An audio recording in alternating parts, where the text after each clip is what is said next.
Fala, fofa! Meu nome é Augusto Bax, eu sou investidor de criptomoedas há pelo menos 6 anos. E eu sei que você está procurando para ter resultados rápidos no mercado de criptomoedas e eu tô aqui para te ajudar. Curso Mestres do Bitcoin é o curso mais completo do Brasil. Clique no link abaixo para saber mais. Muito bem, Bitcoin é a moeda da praia, então. Na minha visão, eu estou com um alvo na minha cabeça para comprar Bitcoin, encher a patinha nos 25 mil dólares. Então, essas semanas eu acabei não comprando Bitcoin por conta dessa movimentação, oscilação que eu estava operando, né, que é de busca de liquidez bilateral, controle do smart money. Então, acho que esse, para mim, pode ser um fundo verdadeiro do Bitcoin. E o checklist que eu vou passar para vocês, então, agora, em relação à possível capitulação do Bitcoin é o seguinte. Primeira coisa, BTC/Ether. Então, o primeiro gráfico que a gente vai utilizar, Bitcoin/Ether, tá? O Bitcoin/Ether passou, rompeu um canal aqui, o canal paralelo, topos e resistências, suportes e resistências, andando nesse ponto. Meu primeiro checklist seria o toque do fundo desse gráfico do Ethereum/BTC. Ou seja, o valor aqui de 5 milhões de satoshis aqui, acho que é 5 milhões de satoshis. 5 milhões de satoshis, tá? Então, nesse fundo aqui, quando ele chegar nesse toque aqui, eu já vou começar a me alertar em possivelmente me expor de novo, trocar aqueles bitcoins e me expor de novo em Ethereum lá na frente, tá? Acho que ele vai perder essa estrutura, eu acho que ele vai evoluir realmente ele vai cair 100% do tamanho desse canal lateral ao longo dessas semanas e ao longo talvez desses meses. Esse é um ponto onde eu quero encontrar uma possível barra de reversão. Então, se a gente tiver uma capitulação real, né, ou seja, o Bitcoin realmente desabar e por algum momento ele ganhar valor perante ao Ethereum, porque as altcoins elas tendem a derreter mais forte que o Bitcoin, talvez esse vai ser um ponto onde surja uma barra de reversão, uma barra verde, que é uma barra de engolfo ou uma barra com uma sombra compradora bem interessante. E quando isso acontecer, eu vou trocar então parte dos meus bitcoins por Ethereum por esse momento, daqueles Ethereums que eu transformei em Bitcoin temporariamente, tá? Então esse é um primeiro ponto. Por quê? Porque eu quero ficar exposto a esse ativo, principalmente se ele tocar em um fundo desse gráfico aqui. Tá? Que fundo? O suporte anterior, o suporte que é a resistência anterior. Então, essa resistência aqui, para mim, ela possivelmente vai agir como suporte. Esse é um dos pontos.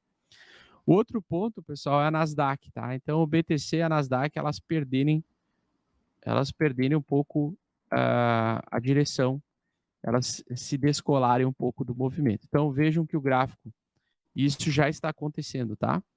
Veja que o gráfico aqui do Bitcoin e da Nasdaq, eles já estão começando a conversar diferente. Estão começando a aparecer um pouco mais diferentes. Então, deixa eu pegar aqui BTC, SB. Ó, já estão com estruturas diferentes. Deixa eu só pegar aqui o gráfico diário. Vou colocar o gráfico diário. Gráfico diário aqui também. Tá? Então, eles estavam bastante parecidos. E agora, recentemente, com a lateralidade do Bitcoin, enquanto que a Nasdaq começou a subir bem antes, né? Então, a Nasdaq começou a subir antes do Bitcoin. O Bitcoin não acompanhou a alta da Nasdaq. Isso já começou a acontecer, essa diferença, né? Lógico, não vão ser gráficos exatamente idênticos, mas você vê que era um reflexo um do outro, né? É parecido, tá? Só que agora me parece que enquanto na Nasdaq o mercado está muito mais volátil e a coisa está andando muito mais para baixo e para cima, aqui a gente já ficou num período mais lateral. Ou seja, aqui já começou o Bitcoin a ter mais dificuldade de perder essa região, esse preço, esse valor. Ele já está chegando num ponto em que ele vai possivelmente inverter, né? Se você for ver o RSI ainda está praticamente idêntico, né? Com uma pequena diferença aí, mas está praticamente igual. Um fundo mais baixo do que o fundo anterior. Não, aliás, um fundo mais alto do que o fundo anterior. Então, esse fundo um pouco mais alto do que o fundo anterior geralmente antecipa reversões, né? Então, enquanto ele está criando no gráfico topos e fundos descendentes, tanto na Nasdaq quanto no BTC, nós temos topos e fundos ascendentes um pouco. Aqui, ó, pelo menos o fundo está ascendente. A mesma coisa a gente reflete no Bitcoin, a moedinha da praia, tá? Então, justifica essa região ser uma região de interesse comprador, tá? Então, ela está fazendo já divergências bullish, né?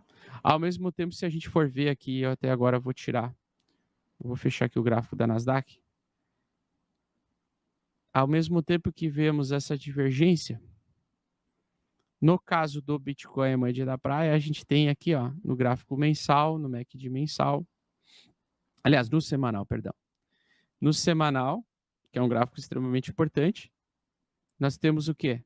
As médias caindo e apontando para baixo ainda, ou seja, indicando que ainda podemos ter mais queda pela frente, mas com essa semana tendo enfraquecimento da tendência vendedora.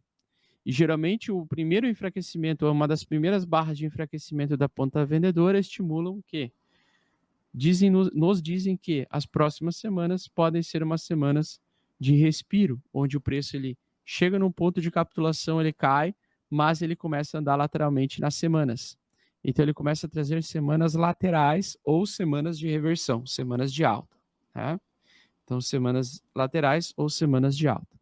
Então ele dá aquele sossego, aquele respiro, fica preso por um bom período de tempo, às vezes 2 meses, entre uma faixa de preço. Então, por exemplo, Bitcoin no próximo mês entre junho e julho, ele poderia ficar preso entre o valor de 23 mil dólares, que seria o fundo máximo, e 32, 34 mil dólares e ficar nesse range, ficar nessa lateralidade. Entendo que o que eu estou dizendo é o seguinte, o gráfico aqui ele já está perdendo volume, ele já está perdendo volatilidade. Então, nesse período aqui, que é o período que causa muita dor nos investidores, que é o período aqui do... Ó, lembre o batimento cardíaco, né? O mercado vem lateral, dá um spike para cima, dá um spike para baixo, vem para cima, vem para baixo, liquida bilateralmente e volta à lateral. Essa lateralidade é o que eu estou falando para vocês. Que essa parte que é o controle, é geralmente a fase do controle do Smart Money, onde o Smart Money tem o controle sobre o mercado ou sobre o preço. Os robozinhos de operação, né, de operação principalmente de fundos quantitativos, eles ficam pegando stop loss em 25 mil dólares e pegando stop loss em 32. Volta para stop loss em 25 mil dólares, volta para 32. Então, ou seja, ele fica por um range curto, né? Ou seja, poderia ser até menor, ó, 28 a 32, 28 a 32. Então, o preço pode ficar, às vezes, um mês entre 28 e 32, que é aquele mês doji. E geralmente isso é o que acontece quando ele tenta fazer as primeiras reversões, né? Então, o que acontece? Os meses mais dolorosos para os investidores, os mais cansativos e exaustantes, eles são os meses doji, tá? Que é aquele mês em que o preço não oscila muito. Por exemplo, esse mês aqui, esses 2 meses aqui, ó. Esses 2 meses aqui foram torturantes. Depois teve esses 2 meses aqui que também foram completamente torturantes. O preço ele saía de 12 mil dólares, voltava para 10 mil dólares. Voltava para 12, voltava para 10, ficou isso o mês inteiro. No outro mês, a mesma coisa, ele perdeu um pouquinho. Ao invés de ir para 12.500, ele foi para 12. E dos 12, ele foi para, no máximo, 9.800. E voltava para 12, ia para 9, voltava para 12, ia para 9.